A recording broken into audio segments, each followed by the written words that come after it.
क्या आप भी CUT UG एग्ज़ाम 2026 में 90% से ज़्यादा स्कोर प्राप्त करना चाहते हैं और परंतु ये पता नहीं है कि स्कोर कैसे प्राप्त कर सकते हैं? तो आज ये वीडियो आपके लिए बहुत ज़्यादा उपयोगी होने वाला है, क्योंकि इस वीडियो में बताया जाएगा आपको फुल सिलेबस क्या है CUT अंडर ग्रेजुएट एग्ज़ाम का, ऐसे कौन से टॉपिक है जिनसे बार बार क्वेश्चन आते हैं और स्मार्ट स्ट्रेटेजी क्या है जिसके तहत इस लक्ष्य को प्राप्त किया जा सकता है। आपने बहुत बार देखा होगा कि यदि दौड़ होती है तो कुछ ऐसे कैंडिडेट होते हैं जो शुरू में बहुत तेज दौड़ते हैं और सबसे आगे होता है। शुरू में लगता है कि वही जो दौड़ जीतेगा, लेकिन अंततः रिजल्ट कुछ अलग ही आता है। इसका परिणाम क्या होता है कि अलग क्यों आता है? इस वजह से अलग आता है कि जो शुरू में तेज दौड़ता है वो थक जाता है और अपने लक्ष्य को प्राप्त नहीं कर पाता। हर काम के लिए एक अलग रणनीति या स्ट्रेटेजी होती है। तो CUT एग्जाम में 90% से ज़्यादा स्कोर प्राप्त करने के लिए क्या रणनीति होनी चाहिए, ये इस वीडियो में हम बताएंगे। तो अंत तक बने रहिए हमारे साथ और जानिए कि 2026 में आप 90% से ज़्यादा स्कोर किस प्राप्त कर सकते हो और आपको अच्छी से अच्छी कॉलेज मिल सके। तो आइए हम अब CUT एग्ज़ाम 2026 का एग्ज़ाम पैटर्न देखते हैं कि किस प्रकार का ये एग्ज़ाम होता है। पहली बात है, ये एग्ज़ाम पूरा MCQ बेस्ड होता है, अर्थात बहुविकल्पात्मक प्रश्न आते हैं, पूरे MCQ वाले आते हैं। दूसरी बात, इस बार ये टेस्ट पूर्णतः कंप्यूटर बेस्ड होगा, अर्थात कंप्यूटर पे एग्ज़ाम होगी, ऑफलाइन मोड में कोई एग्ज़ाम नहीं होगी। इस एग्ज़ाम में आप एक जो डोमेन चूज करते हो, अर्थात आपने मान लो पॉलिटिकल सब्जेक्ट लेना चाहते हो ग्रेजुएशन में, तो आपको पॉलिटिकल सब्जेक्ट एज एक डोमेन के रूप में लेनी पड़ेगी। तो एक डोमेन के 50 क्वेश्चन आएंगे।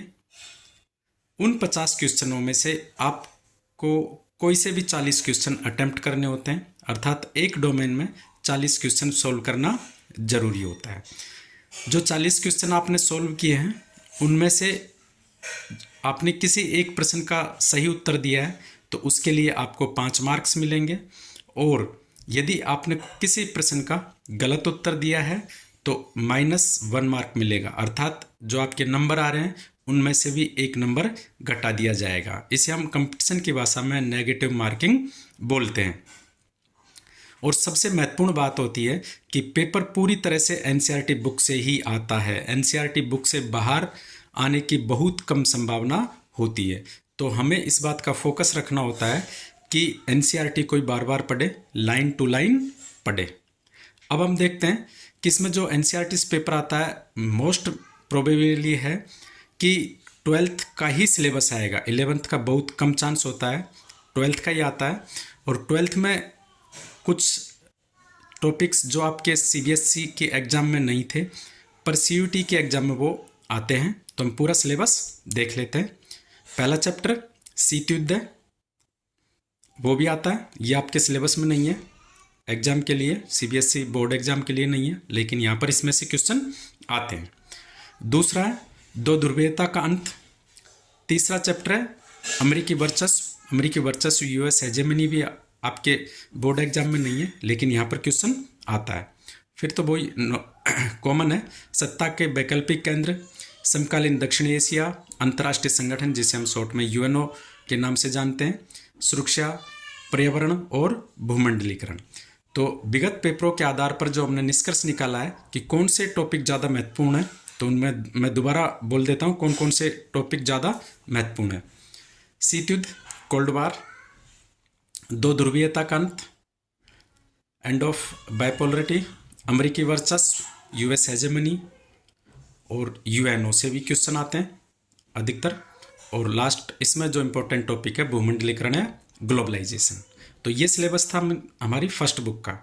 सेकंड बुक का सिलेबस है राष्ट्र निर्माण की चुनौतियाँ, एक दलीय प्रभुत्व, आर्थिक सुधार, लोकतांत्रिक संकट, इमरजेंसी वाला चैप्टर, गठबंधन सरकार, क्षेत्रीय आकांक्षाएं, भारत के विदेश संबंध और भारतीय राजनीति में नए बदलाव।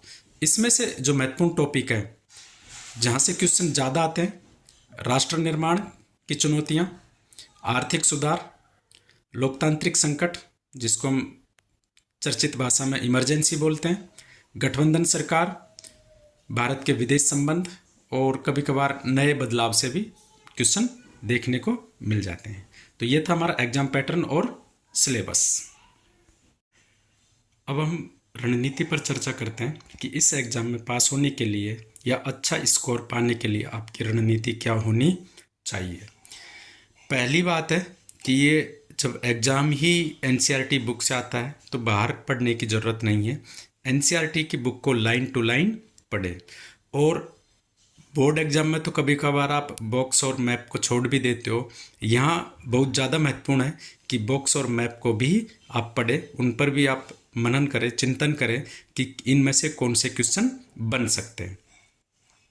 दूसरी बात है कि इम्पोर्टेंट डेट्स और इवेंट याद रखने होते हैं। इसमें 4-5 क्वेश्चन ऐसे भी आते हैं कि जिन्हें हम कालक्रमानुसार या उनकी घटनाओं की तिथियों के अनुसार जमाने होते हैं।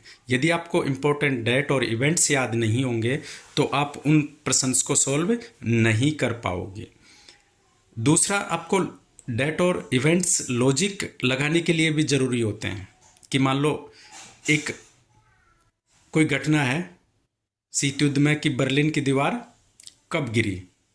ठीक है, जब आपको पता है ये 89 में गिरी थी, 1989 में, तो आप लॉजिक लगा सकते हो कि ये उसके पहले की घटना है या बाद की घटना है। तो यदि आपको पता है कि कब गिरी थी तो आप क्वेश्चन को ज़्यादा अच्छे से निष्कर्ष पर पहुंच सकते हो। यदि आपको ये पता ही नहीं है घटना कब की है तो आप को लॉजिक लगाने में भी आसानी नहीं होगी। तीसरा कि हर पार्ट से आपको 20 से 30 एमसीक्यू प्रैक्टिस करने हैं।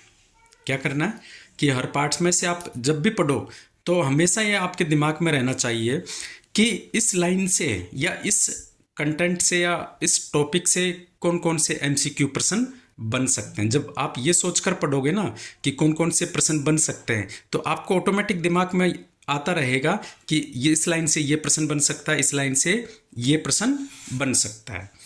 चौथी रणनीति है कि जो एग्जाम में ही आपको फेस करनी पड़ती है कि बहुत से प्रश्न ऐसे होते हैं जिनका आपको उत्तर करेक्ट या सही बिल्कुल सही नहीं आता, लेकिन आप लॉजिक लगाते हो।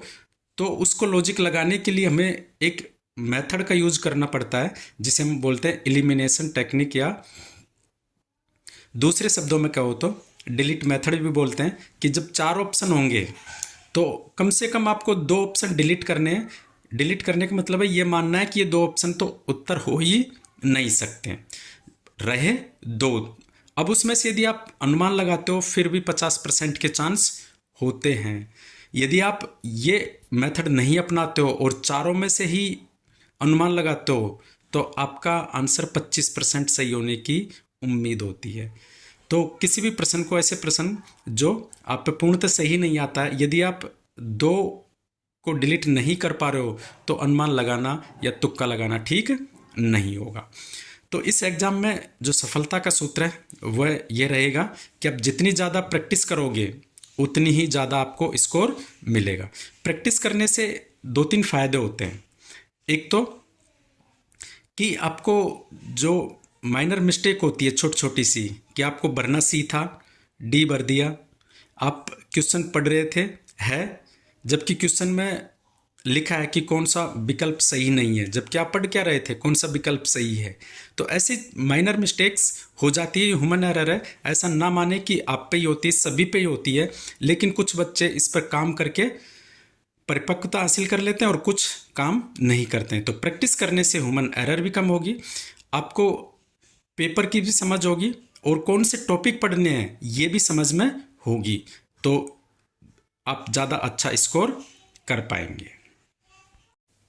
आपने जाना अब तक कि सीयूटी एग्ज़ाम का फुल सिलेबस क्या है, कौन कौन से चैप्टर हैं जिनसे बार बार क्वेश्चन आते हैं, और स्मार्ट स्ट्रेटेजी क्या है जिससे हम 90% स्कोर प्राप्त कर सकें।